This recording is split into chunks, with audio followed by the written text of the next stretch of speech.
महिलांसाठी खास भव्य कार्यक्रम. शिवसेना नेरळ जिल्हा परिषद नेरळ विभाग खेळ रंगला पैठणीचा. Home minister. आकर्षक बक्षिसांची लयलूट. Paithani, scooty, TV, washing machine तसंच इतर अनेक आकर्षक बक्षिसं. आकर्षण कलाकार हिंदवी पाटील, लावणी सम्राज्ञी हरीश मोकल, सुप्रसिद्ध गायक आणि प्रसिद्ध निवेदक. राजकीय नेत्यांची प्रमुख उपस्थिती राहणार. आयोजक शिवसेना युवा सेना महिला आघाडी.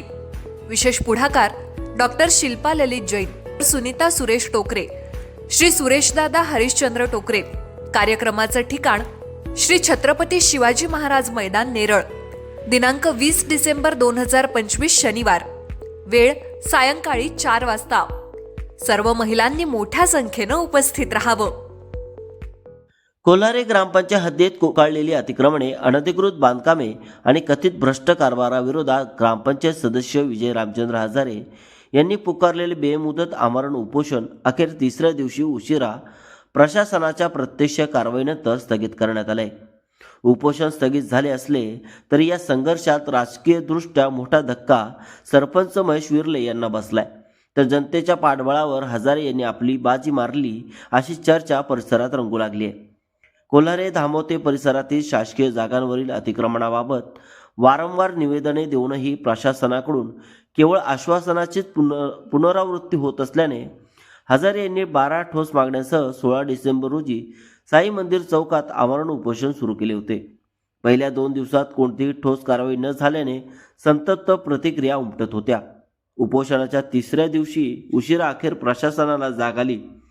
पंचायत समितीचे गटविकास अधिकारी सुशांत पाटील, प्राधिकरण विभागाचे निलेश खिल्लारे, सतीश जगताप तसेच इतर अधिकाऱ्यांनी उपोषणस्थळी भेट देत प्रत्यक्ष कारवाईला सुरुवात केली.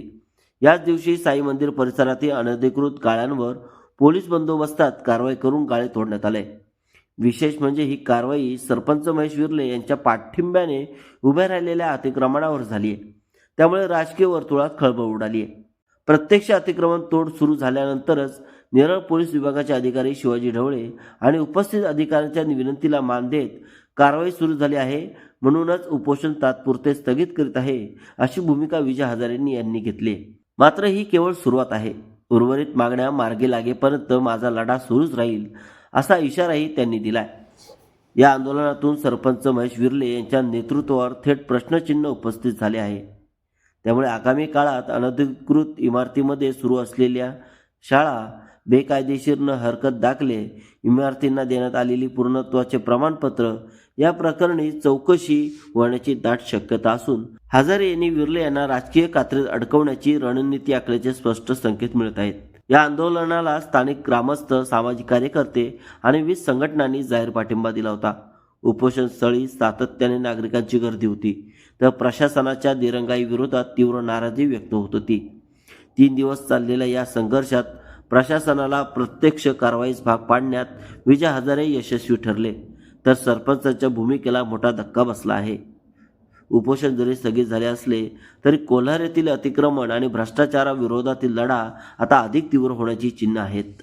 रस्त्याचं मोदी नेरळ कचेले, नेरळ कलम राज्यमार्ग ते आधारीनगर ते कोल्हारे रस्ता याच्यावरती जे अनधिकृत बांधकाम आहेत ती पण साहेब लवकरात लवकर काढणार आहेत. अशा प्रकारे जेवढ्या 12 मागण्या माझ्या होत्या त्या मान्य झालेल्या आहेत. आणि सर्वांनी मला जे सहकार्य केलं, पोलिसांनी मोठं सहकार्य केलं.